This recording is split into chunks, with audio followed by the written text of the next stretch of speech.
We know that an army marches on its stomach, so I'm most grateful for your hearty contribution to the military effort. Thank you very much. Your Royal Highnesses, Riflemen, ladies and gentlemen, it's wonderful to be surrounded once more by a sea of green. Only recently we have marked the 80th anniversaries of both victory in Europe and victory over Japan. During these moments of commemoration, I was fortunate enough to speak privately with so many of our surviving veterans who voiced a clear and unanimous plea. The path to peace must be pursued with the same vigour and determination that our forces prepare for combat. It is only fitting then to rewind the clock 170 years when the Rifles' antecedents stood alongside our European allies in modern-day Ukraine.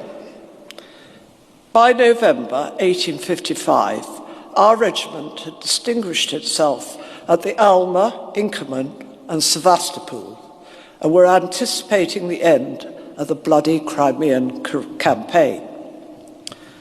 So let us hope, as our antecedents did then, that our resolve to stand up to tyranny in the same region can again find a resolution to another devastating and brutal war.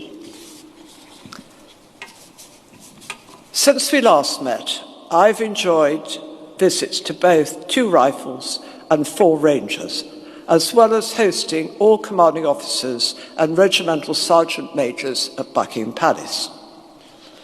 In fact, wherever I go, I encounter a rifleman in one guise or another, daring to be different and stand out. You lift our spirits, marked by irrepressible and jaunty optimism, cheerful professionalism, restless curiosity, and forward-thinking nature. It was these traits that so impressed my father, who alongside Greenjacket escaped captivity and evaded the hair-trigger adolescence of the Hitler Youth. No doubt as a cavalryman, he was less impressed by the unnatural life infantry speed at which he was forced to double. Now, with thanks to the Colonel Commandant for keeping me well informed, I know that the Rifles have been characteristically busy. We welcome 1 Rifles home after a very successful 2-year tour in Cyprus and bid farewell as 2 Rifles return to Iraq, where so much of our regiment's reputation was forged. 3 Rifles has again changed role to Recce Strike Infantry and can take a lead from 4 Rangers who continue to forge a path of success in their ever-evolving speciality.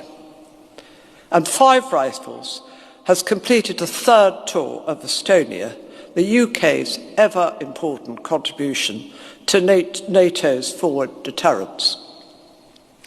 Meanwhile, our reserve battalions, 6, 7 and 8 Rifles, continue to thrive as 3 of the strongest and best reserve units in the British Army.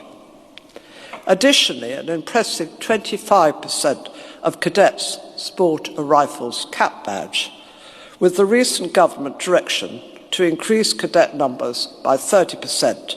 I'm sure the regiment will remain popular and superbly represented. Alongside the relentless battle rhythm, I must also acknowledge our regimental families, without which no speech would be complete. You are the hearths to our castles, and you nurture the very sense of home that our armies look to protect. I know everybody joins me in saluting you all. Now, the Duke of Wellington, under whose watchful gaze we dined tonight, said that the whole art of war consists of guessing at what is on the other side of the hill. And we know who he deployed for this role, ahead of the line and square of redcoats. So in our 18th year, can I please ask you all to raise a toast to those riflemen over the hills and far away.